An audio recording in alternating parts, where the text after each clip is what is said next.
우리가 구조된 후에 앉아 그 섬은 멜리데라 하더라.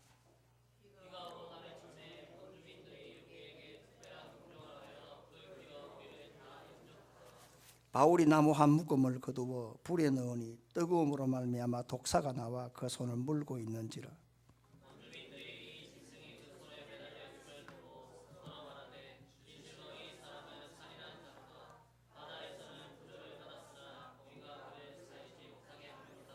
바울이 그 짐승을 불에 떨어버림에 조금도 상함이 없더라.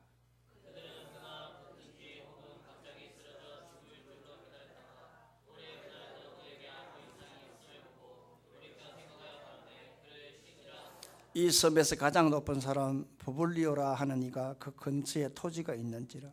그가 우리를 영접하여 사흘이나 친절히 머물게 하더니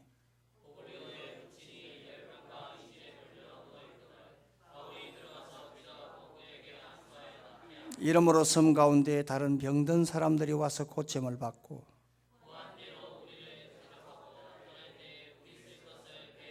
석 달 후에 우리가 그 섬에서 겨울을 난 알렉산드리아 배를 타고 떠나니 그 배의 머리 장식은 디오스구로라. 거기서 둘러가서 레기온에 이르러 하루를 지낸 후 남풍이 일어남으로 이튿날 보디올에 이르러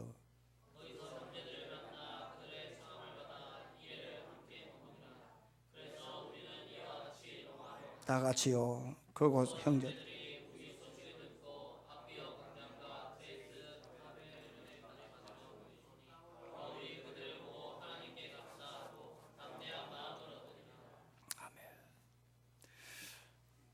엊그제 지난 27일 우리에게는 참 의미 있는 날이 아닌가 생각이 들어집니다. 그날은 북한에 묻힌 미군 전몰 장병들의 유해 55구를 미국으로 송환한 날입니다. 우리나라가 6.25 사변이 일어났을 때에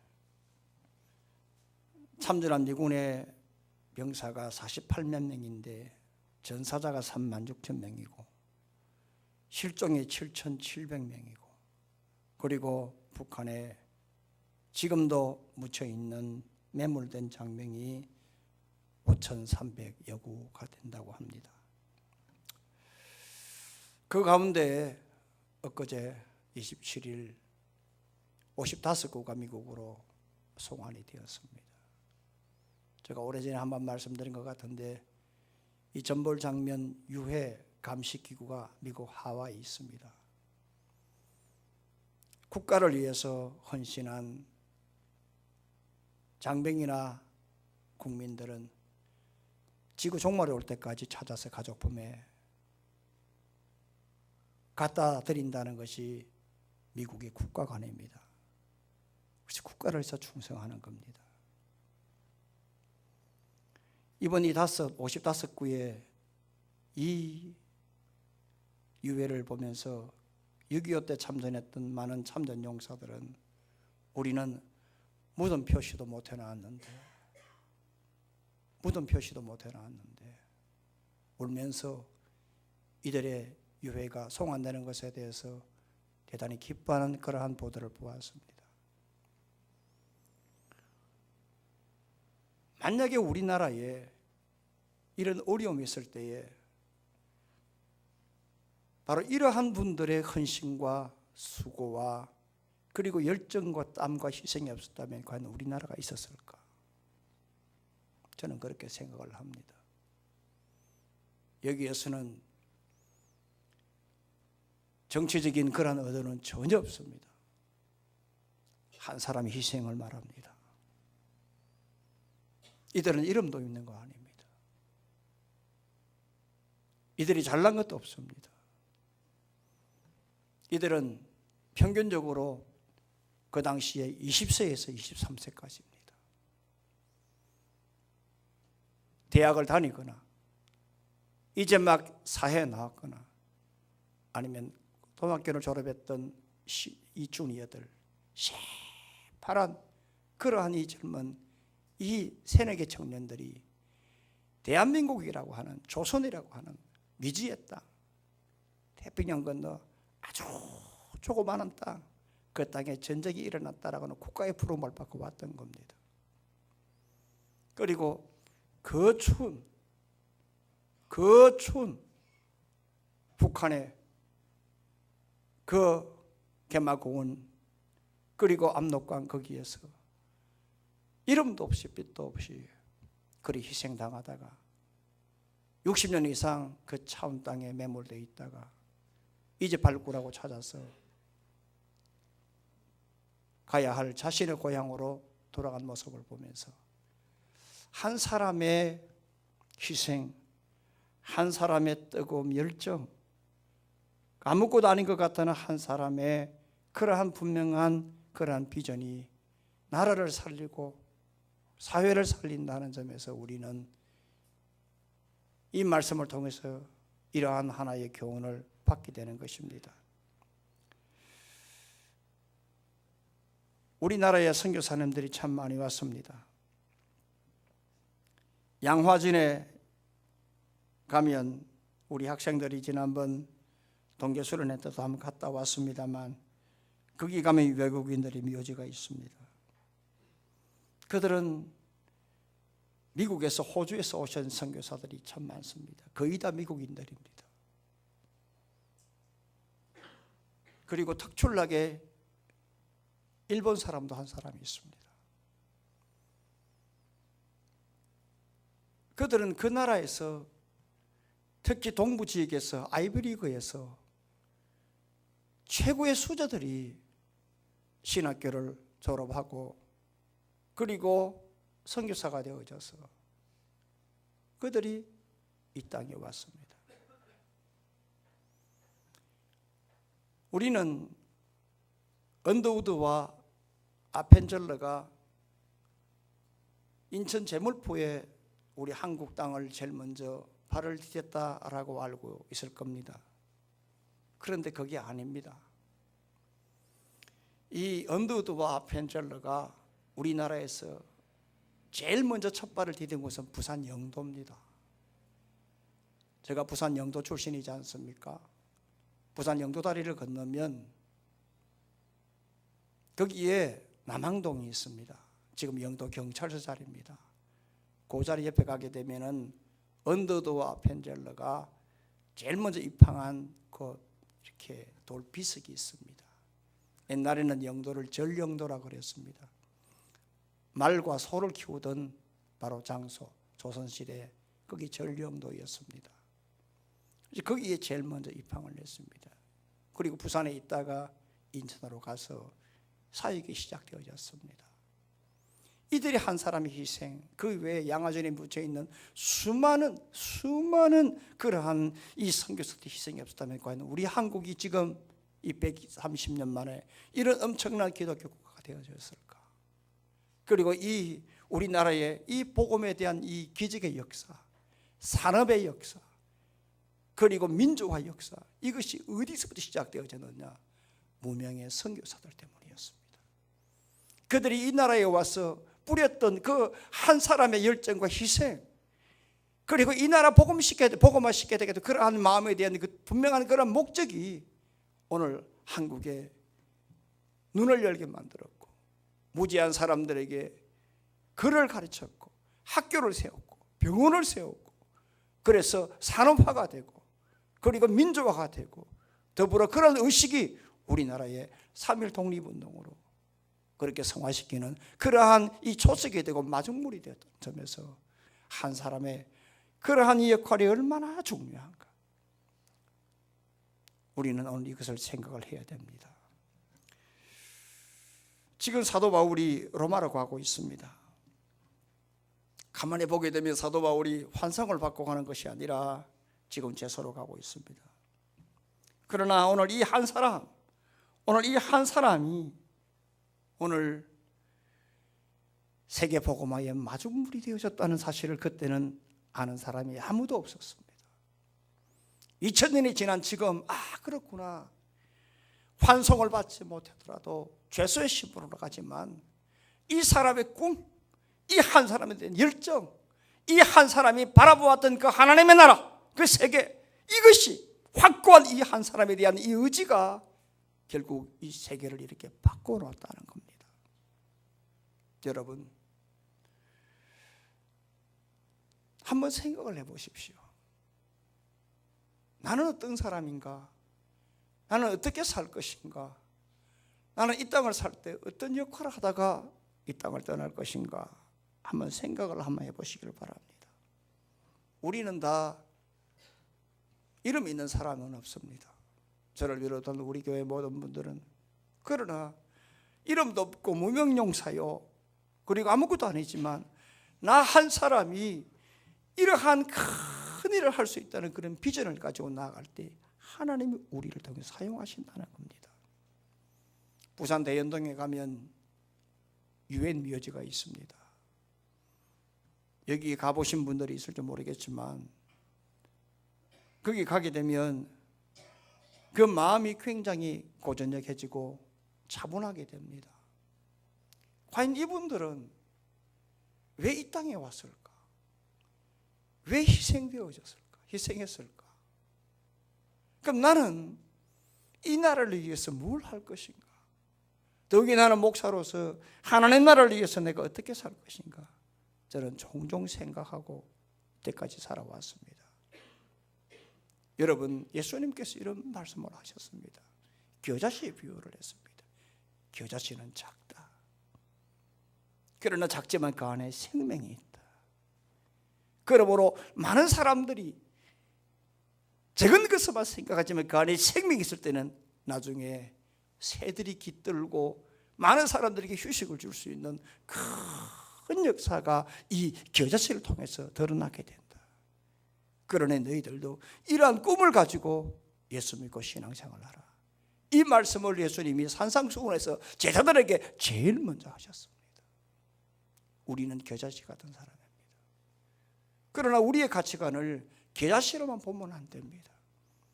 우리는 가치관이 바로 생명이 있기 때문에 우리는 비록 적은 겨자씨 같으나 우리에게는 생명이 있다. 이 생명이 있을 때에 나중에 큰 역할을 할 수 있다라고 하는 이 무명용사 같은 한 사람의 역할, 이런 꿈과 비전이 우리를 통해서 하나님의 나라를 건설할 수가 있고 주의 뜻을 이루어 나갈 수가 있다는 점을 우리는 알아야 합니다. 이런 자들은 성령이 역사합니다. 이런 자들에게 성령이 감동 주십니다. 감화를 주십니다. 이런 자들을 성령은 붙잡아 사용하십니다. 성령이 사로잡히면 오늘보다 내일을 바라보고 그리고 그런 눈을 가지게 될 때에 적은 일에 충성할 수가 있는 것입니다. 이런 은혜가 우리 모두에게 있기를 주의 이름으로 축원합니다. 그러면 성령의 지배를 받으려고 하면 제일 먼저 사람 소리에 귀를 기울이지 말고 기도해야 한다는 겁니다. 그런 역할이 오늘 우리에게 있어야 한다는 겁니다. 크게 떠벌리지 말고 사람 소리에 일희일비하지 말고 그럴수록 조용히 내 앞에 닥친 일을 기도하는 것이 바로 주의 역사를 일으킬 수 있는 바로 그러한 첩경이 될 수 있다는 것을 6절 말씀을 통해서 찾아볼 수가 있습니다. 자 4절부터 6절까지입니다. 자, 시작. 원주민들이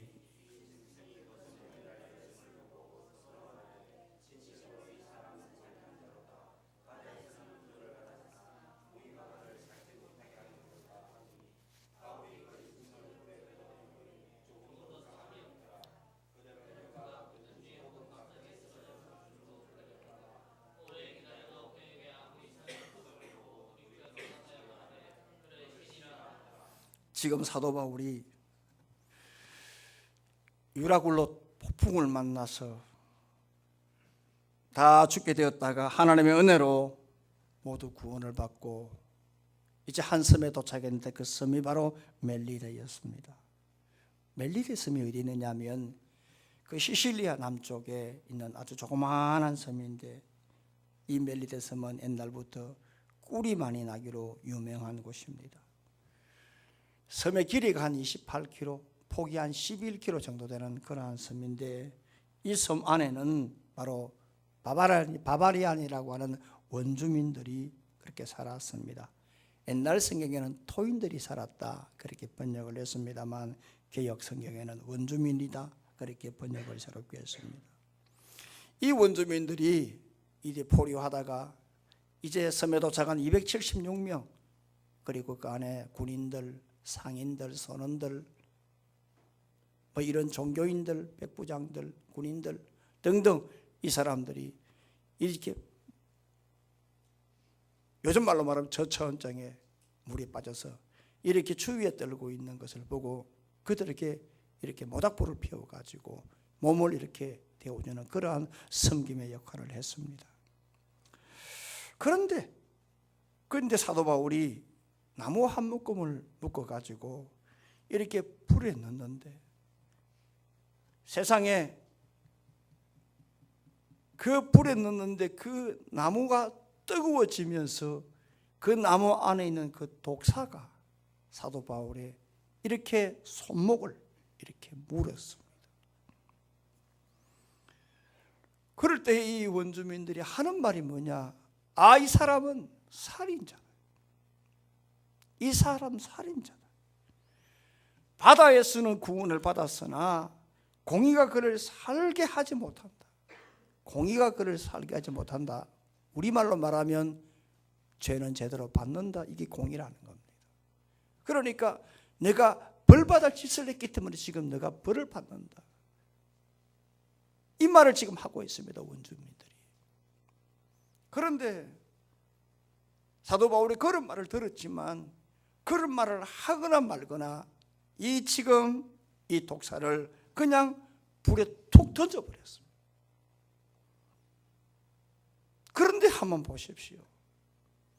독사에 몰렸으면 퉁퉁 붙든지 아니면 죽든지 그렇게 되게 되는 겁니다.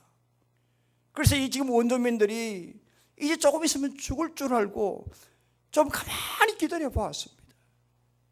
그런데 죽지 않는 겁니다. 멀쩡한 겁니다.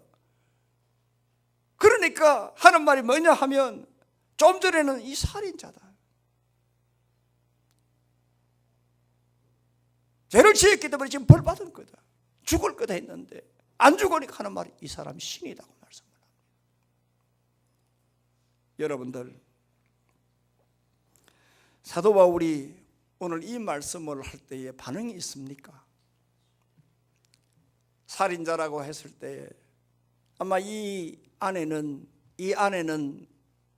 이 성경에는 기록이 되어 있지 않지만 우리 지금 그때의 지금 27장의 상황을 볼 때에 사도 바울의 그 한마디 걱정하지 마라. 하나님이 너희들 살려주신다고 다 나에게 말했다 라는 말을 들었을 때에 오늘 그때에 275명 바울을 뺀 275명 가만히 있었을까? 이런저런 소리 하지. 너희들 무슨 소리 하느냐 말이야. 이 사람 살인자야. 이 사람 구원자야. 이 사람 때문에 살았어. 이런 소리 안 했을까요? 그때 사도 바울이 이 원주민들이 살인자라고 했을 때에 여러분 열을 내는 걸 보았겠어요? 화를 냈겠어요? 말 한마디 하지 않았어요. 이 성경은 없지만 이 상황을 유추를 해볼 때 275명의 원주민을 향해 이 사람은 살인자가 아니라 우리를 살준 사람이라고 했을 때에 그냥 어깨를 가지고 껍죽대서 하지 않았어요. 더욱이 죽지 아니하니까 이 원주민들조차도 이 사람이 신이다라고 했을 때에 사도 바울이 자기를 드러냈을까요? 많이 안 했어요. 어떤 사람이 이렇게 자중하느냐? 성령이 역사하신다, 사람이 아니라 하나님이 하신다라는 것을 아는 사람은 말을 하지 않습니다. 사람 소리에 일희일비하지 않습니다. 이런 말 저런 말 하는 대신에 기도하는 겁니다. 여러분. 이 사건이 있고 난 다음에 이 동네의 이 원주민의 추장이었던 이 버블리의 아버지가 지금 병에 걸렸습니다. 열병과 이절에 걸렸다고 했습니다. 이 병에 걸리면 한 서너 달 고열에 시달리다가 죽는데 이 추장인 이 버블리오의 이 아버지도 얼마 남지 않았습니다. 생명이. 그래서 이 추장 버블리오가 자기 집에 3일간 이렇게 머물게 하면서 사도 바울에게 기도 좀 해달라고 하는 겁니다. 기도 기도 좀 해달라고 하는 겁니다. 이 사도 바울이 보니까 이 사람 죽을 사람이에요.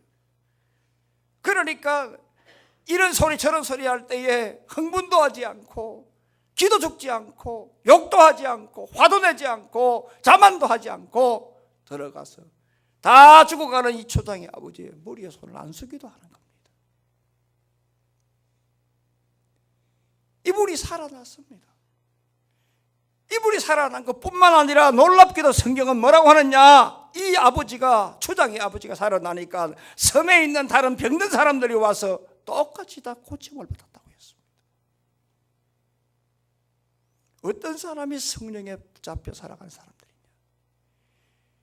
무슨 일이 있을 때에 이런 소리 저런 소리 많은 소리를 하지만 그러나 조용히 사람의 소리를 듣는 것보다 주의 음성을 듣기를 원하는 사람들입니다. 여러분 소경거지 바디미오를 한번 보십시오. 소경거지 바디미오가 이렇게 여리고에 앉아 있는데 예수님이 여리고로 지나간다는 소리를 들었어요. 여러분 아시겠지만 명인들이 얼마나 귀가 밝습니까? 그런데 자신의 처한 상황을 볼 때 얼마나 처참합니까? 얼마나 지지리도 복이 없는지, 소경이면 소경이요, 거지면 거지인데 이 사람은 따블이에요. 소경 거지예요. 얼마나 사람이 천대를 받았을까요? 우리 어릴 적만 하더라도 소경이라 했습니까? 봉사라고 했죠. 눈먼 사람 지나가면 우리 어릴 적에 침 뱉고 하던 그게 생각이 나거든요. 얼마나 여러분 천대를 받았을까요? 이런 사람이 과연 어떤 소리를 듣고 성장했을까요? 그런데 예수님이 여리고로 지나간다는 소리를 듣고 얼마나 또한 기대를 했을까요? 얼마나 마음이 콩닥콩닥거렸을까요? 예수님이 여리고로 지나간다는 소리를 듣고 기다리다가 예수님이 지나가니까 뭐라고 하느냐 하면 소리를 지르면서 나사렛 예수여, 나사렛 예수여, 오늘 나를 살려달라고, 다윗의 자손 예수여 나를 살려달라고 소리 질렀습니다. 그런데 이 소리를 지를 때 같이 가던 제자들이 뭐라고 했느냐, 잠잠하라고 했습니다. 꾸짖어 잠잠하라고 했습니다. 요즘 우리말로 말하면 너 좀 나대지 마 이 말입니다. 내가 왜 여기 나와, 좀 들어가 이 말입니다. 얼마나 바디메오가 얼마나 그 소리에 기가 죽었을까. 상처가 있는 사람은 타인이 나에게 말하는 그 말 한마디가 굉장히 크게 느껴지는 건 여러분 아실 겁니다. 소위 트라우마 환자입니다. 왜 고문 나간 사람이 나를 고문한 사람 보면 내가 가서 저 사람이요라고 하지만 앞에 가서 저 사람이요 소리를 왜 못할까? 왜 재판을 받을 때에 거기에 가림막을 하고 재판을 받도록 할까? 공포 때문에 그래요. 당한 사람은 트라우마 때문에 그래요. 그 사람을 보면 열을 받아야 되는데 내가 더 할 말을 못하게 되는 거예요. 심리학적으로. 지금 성경거지 바디메오가 그런 상황이었어요. 잠잠하라고 꾸짖으라고. 너 지금 이제 꾸짖어 제자들 하는 말이 잠잠하라고 할 때 오만 소리다 했을 거예요. 나댄다, 미친놈이다, 별난놈이다, 오만 소리다 했을 거예요. 그러나 그러거나 말거나 사람 소리에 의지하지 않고 사람 소리 귀를 더욱더 소리 질러서, 이게 여러분 원리입니다. 고침받고 회복되고 성령의 은혜를 받고 성령께 붙잡히는 그 원리는 어디 있느냐? 사람 소리 기울이지 말고 누가 뭐라 하든 말든 간에 기도하는 사람, 바로 이 사람이 하나님께 붙잡히는 사람이 된다는 겁니다. 사무엘이 사사 대관식을 할 때 그때에 많은 사람들이 미스바에 모여서 기도하고 있을 때입니다. 그런데 그렇게 기도하고 있을 때에 그들은 무기도 없었습니다. 완전히 무장 해제될 바로 그때에 블레셋 군사들이 쳐들어왔습니다. 그때의 백성들이 조용했을까요? 조용했을까요? 그때의 사람들은 우리 기도만 하고 있을 때가 아니다. 우리 준비하자. 싸우자. 소리 분명히 있었을 것입니다. 그런데 사무엘상 7장을 한번 보십시오. 그들이 미스바에 모여서 기도하고 있을 때에 블레셋 군사들이 쳐들어온다라고 할 때 사무엘은 더욱더 기도했습니다. 오만 소리가 다 이런저런 소리가 들리고 이리 하자 저리 하자 오만 소리 다 하더라도 그럴 때 사무엘이 더욱더 기도했을 때 놀랍게도 하나님의 손이 여호와의 손이 블레셋을 치심해 했어요. 여러분 그렇습니다. 오만 소리 들릴 때 그러나 그러거나 말거나 주 앞에서 사람 소리보다 기도하며 주의 음성을 듣는 사람이에요.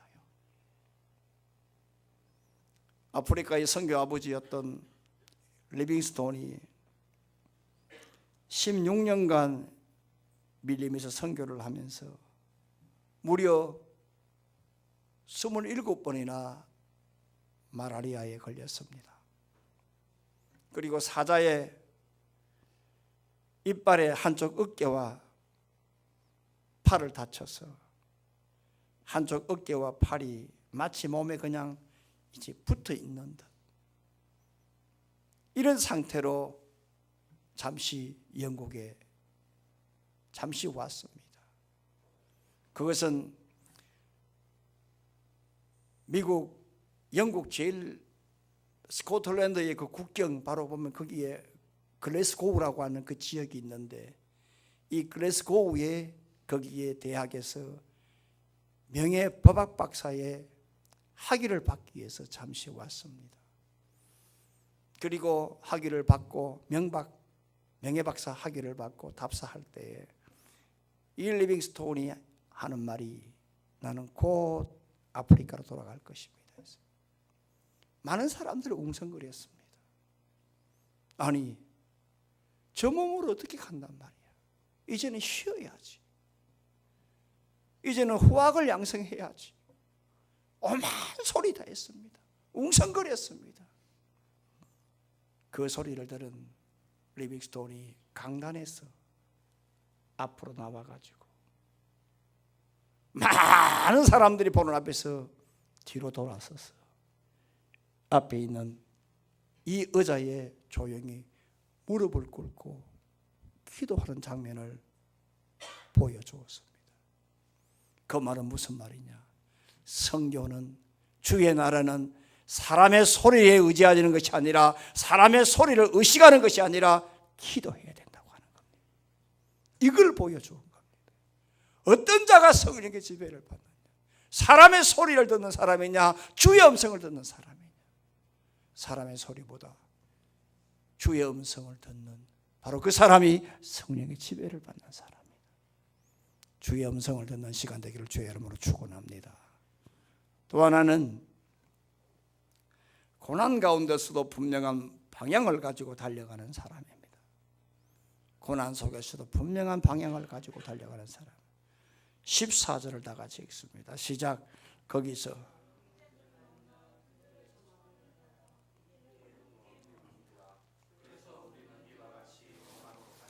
14절요 다 같이 시작.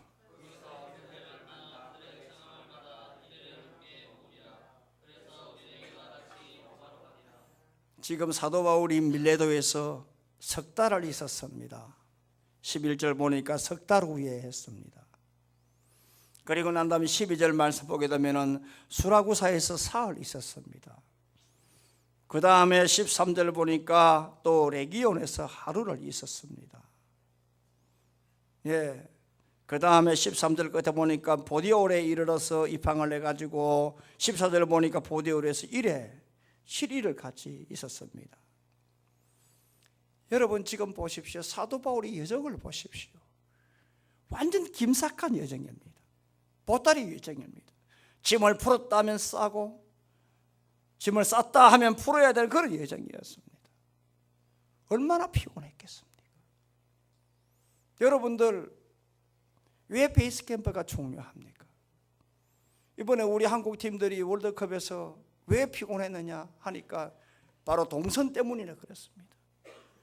가장 시합을 예선전 3게임을 하게 되면은 가장 좋은 곳 그 베이스 캠프를 딱 정해서 동선이 짧고 해야 되는데 동선이 길다 보니까 피곤했던 겁니다. 좀 짐을 갖다가 풀어야 되면 쌓아야 되고 쌓아야 되면 풀어야 되는 이러한 이것이 필요하기 때문에 결국에는 시합에 영향을 미쳤다라고 얘기를 하는 사람이 있습니다. 사도 바울 한번 보십시오. 얼마나 피곤합니까 여러분? 얼마나 분주합니까 여러분? 그렇지만 사도 바울이 이렇게 숨도 쉬지 못하는 이러한 이 고난의 여정이었습니다만 분명한 것은 로마입니다. 로마라고 하는 이 분명한 이러한 방향과 목적이 있었기 때문에 그는 한 발 한 발 걸어갔던 겁니다. 그렇기 때문에 그가 아무리 힘들고 어리고 분주해도 로마라고 하는 분명한 자신에 대한 비전과 목적이 있었기 때문에 그는 희망이 있었습니다. 기뻤습니다. 그런 심령으로 한 발 한 발 걸어가니까 성령이 그를 붙잡아 줬던 겁니다. 쉽게 표현을 하게 되면 소망 가운데 인내라고 하는 것은 여러분들이 적금을 넣을 때 1년을 넣으면 이걸 탄다, 5년짜리 뒤에 탄다라고 할 때 어려워도 중간에 힘들어도 파괴하지 않고 해약하지 않고 붙는 거란 말입니다. 분명한 목적이 있을 때에 그 고난을 참는 거란 말입니다. 분명한 그림이 있을 때에 오늘의 행보가 아무리 힘들어도 인내하며 달려가게 된다는 겁니다. 어떤 사람이 성령의 지배를 받느냐? 분명한 그림을 가지고 고난 속에서도 달려가는 사람이에요. 예수님께서 겟세마네 동산에서 이렇게 기도합니다. 내 아버지여, 만일 할만하시거든 이 잔을 내게서 지나가게 하옵소서. 그러나 나의 원대로 마옵시고 아버지의 원대로 하옵소서. 예수님도 인생을 가진 사람이기 때문에 고난을 피하고 십자가 힘듭니다. 끔찍합니다. 그걸 원하는 사람 아무도 없습니다. 그렇지만 하나님의 뜻은 십자가에 자신이 못 박히는 것입니다.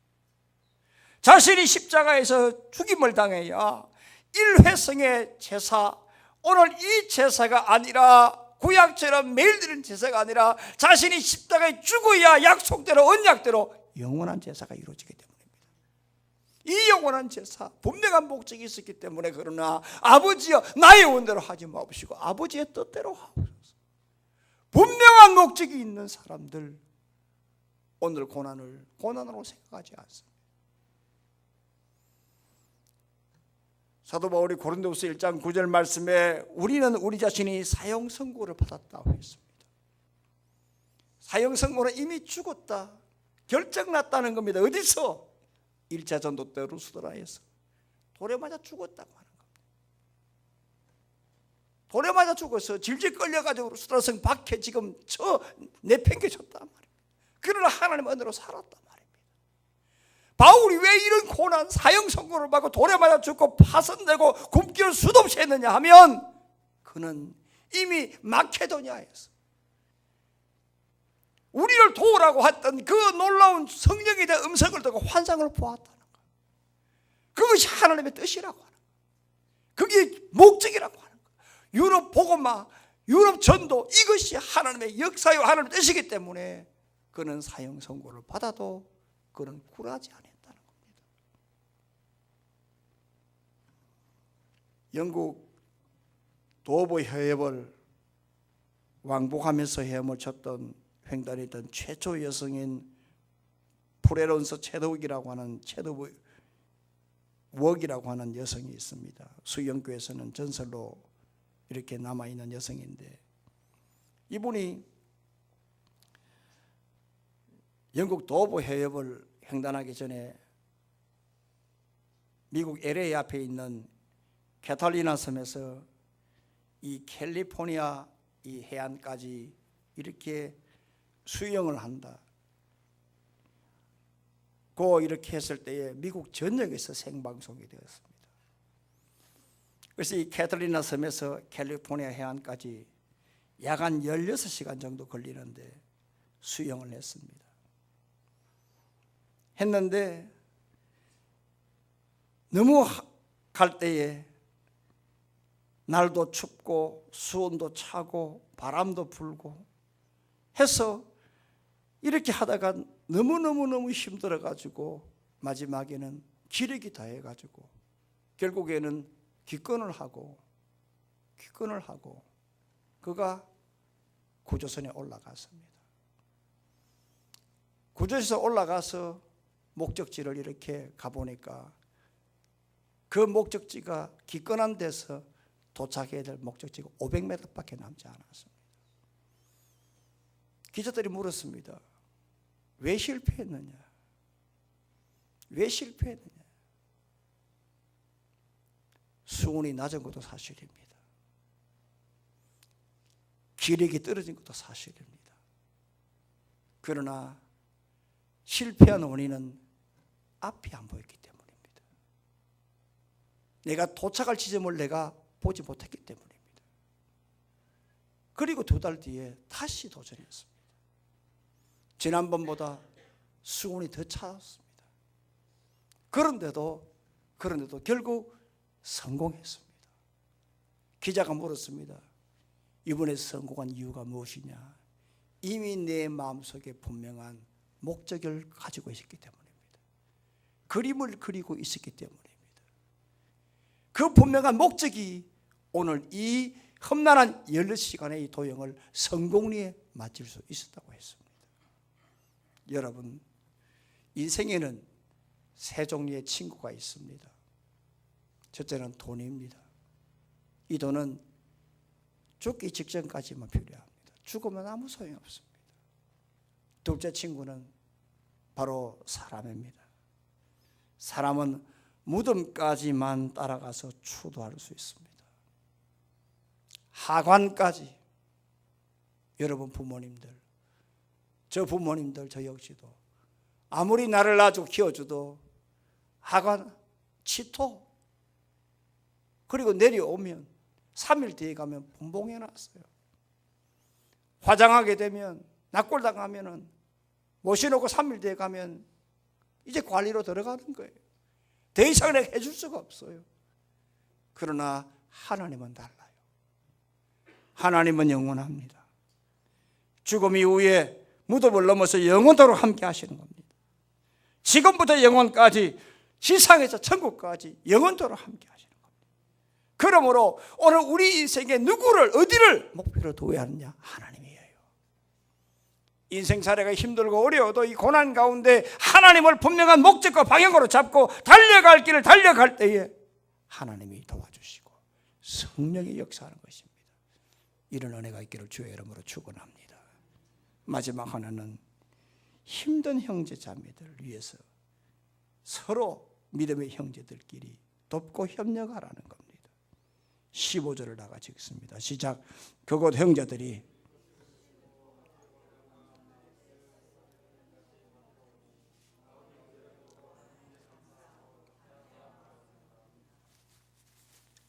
지금 14절의 말씀 끝에 보면은 사도 바울이 우리는 이와 같이 로마로 가니라 했습니다. 간다라고 하는 이 말이 엘코마인데요. 이 말은 간다라고 하는 어떤 진행형이 아니라 엘코마이는 도착했다 하는 뜻입니다. 그러니까 사도 바울이 이제 로마에 도착했다 하는 겁니다. 로마에 도착했다. 우리가 볼 때 아주 간단하게 참 이렇게 로마에 도착했구나라는 그러한 이 소리가 곧말 같습니다만, 그러나 오늘 이 과정을 가만히 보게 되면 사도 바울이 수많은 곡절이 있었다. 수많은 고난이 있었다. 수많은 고통이 있었다. 그런 항해를 통해서 드디어 사도 바울 로마에 도착했다는 겁니다. 그런데 15절을 딱 보게 되면은 바울이 로마에 딱 도착했다는 소식을 이 믿음의 형제들이 듣고 그들이 아비오 광장입니다. 이 광장은 시장 저작거리입니다. 아비오 저작거리. 그 다음 중요한 말이 나오는데 이 트레이스 타베르네라는 말이 뭐냐? 트레이스란 말에서 셈이다. 트리오란 말이에요. 여기에서 이 헬라어 이 트레이스란 말이 바로 이 세 개란 말입니다. 3이란 말입니다. 드리오. 그 다음 타베르네, 이 말은 뭐예요? 오늘날의 호텔을 말합니다. 여관을 말합니다. 그래서 옛날 성경을 보게 되면 삼관이라는 나요. 여관 세계. 그래서 이 앞뼈 광장 저작거리와 이 트레이스 타베르네까지 만들어 놓으니, 옛날에는 한국 입구에 인천에도 보면 제몰포에도 보게 되면은 제일 먼저 거기에 외정시대 때, 이때 우리 개항이 되고 난 다음에 거기에 호텔을 지었어요. 그거를 중국집으로 만들고 역사관은 지금 돼 있어요. 지금 인천이 역사관 돼 있어요. 한국 입구에 그런 호텔이 있었다는 겁니다. 그런데 이 형제들이 지금 사도 바울 고생한 사람들 로마에 도착해 찾아와서 영접했다는 겁니다. 이 형제 자매를 바라보고 바울이 하는 말이 뭐냐? 하나님께 감사하고 담대한 마음을 얻으니라 했어요. 그래, 맞아. 그래, 맞아. 이곳이 바로 하나님께서 보내신 곳이야. 그래, 맞아. 내가 더 힘을 내서 로마 복음화에 내가 더욱더 내가 매진해야 되겠어. 결단했다는 겁니다. 여러분, 지금 사도 바울이 로마에 도착했을 때에 바울을 영접하려 나왔던 이 사람들이, 이 믿음의 형제 자매들이 바로 로마서 16장에 기록되어 있는 약 한 40여 명의, 정확히 말하면 37명의 바로 남녀 믿음의 형제 자매들입니다. 이 사람들은 무명의 용사입니다. 이름도 없습니다. 이름에 바울이 자기를 도와줬던 사람들 너무나 감사해서 이름을 기록했지만 이 사람에 대한 이러한 어떤 흔적은 그렇게 많지 않습니다. 기껏 해봤자, 참 그래도 드러난 사람들을 해봤자 베베 같은 사람, 브리스길라 아굴라 같은 사람, 사도 바울의 글을 썼던 사람 드디오 같은 사람, 그 다음에 오늘 이렇게 사도 바울의 모든 것을 공급하고 도와주었던 그러한 이 참 가이오 같은 장로 같은 사람, 이런 사람들 뿐이지 그 외에는 전부 다 사도 바울이 참 이렇게 인사한 그 사람들 가운데에 우리가 볼 때에 누가처럼 이렇게 이름 있는 사람도 아니었습니다. 그러나 이 사람들은 비록 아무것도 아니요, 무명이요, 힘도 없고 가정도 없지만 사도 바울을 위해서 협력했습니다. 도와주었습니다. 사도 바울이 이걸 잊지 못해서 바울이 로마서 16장에 나의 보호자요, 동력자요, 나와 함께한 자요, 내 사랑하는 자요, 나와 같이 갇힌 자요, 내 어머니라고 그들을 격려하고 위로하며 그들의 헌사를 앞장세웠던 겁니다. 교회가 어떤 곳이냐? 교회는 약한 자를 서로 도와주고 격려하고 세워주는 곳이 바로 교회입니다. 왜냐? 교회는 성령이 역사하는 곳이기 때문에 그렇습니다. 해서 고린도전서 8장 1절 보게 되면 사랑은 덕을 세운다.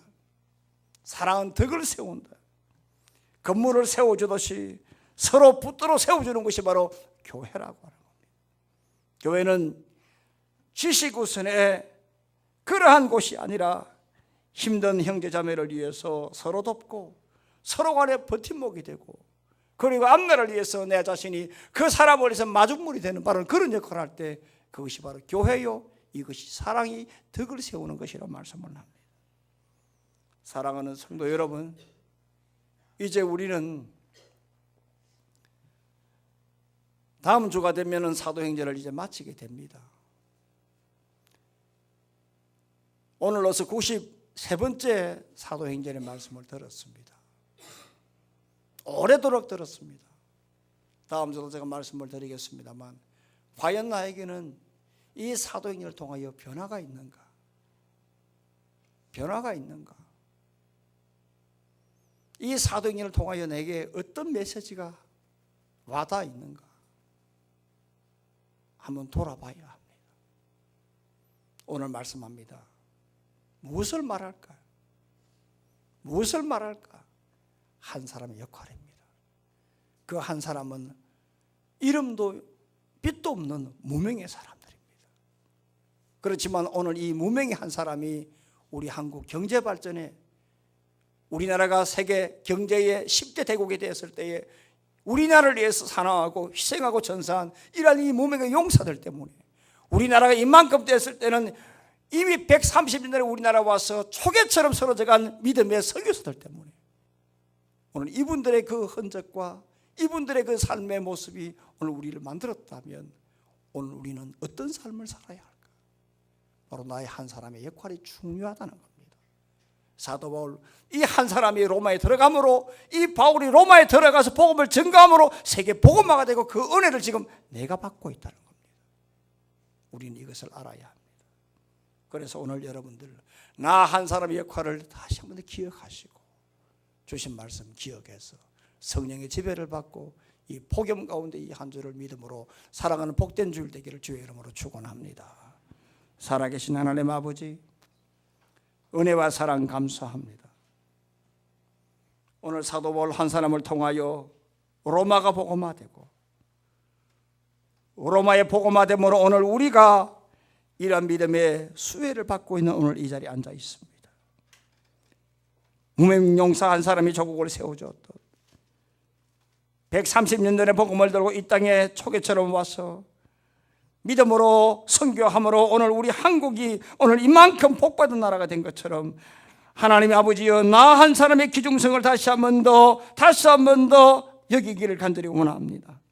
큰 자가 아니라 오늘 나 한 사람이 작은 자지만 오늘 이 작은 자 한 사람을 통하여 앞으로 겨자씨가 큰 역할을 하듯이 나 한 사람의 역할이 크다는 것을 알고 사람의 소리보다 성령의 음성을 듣고 고난이지만 분명한 방향을 가지고 형제간에 서로 돕고 도와 협력함으로 아름다운 그러한 성령 공동체, 아름다운 그러한 믿음의 공동체, 하나님 앞에 우리 모두가 다 이 한 주 성령의 지배를 받고 살아갈 수 있도록 은혜를 베풀어 주옵소서.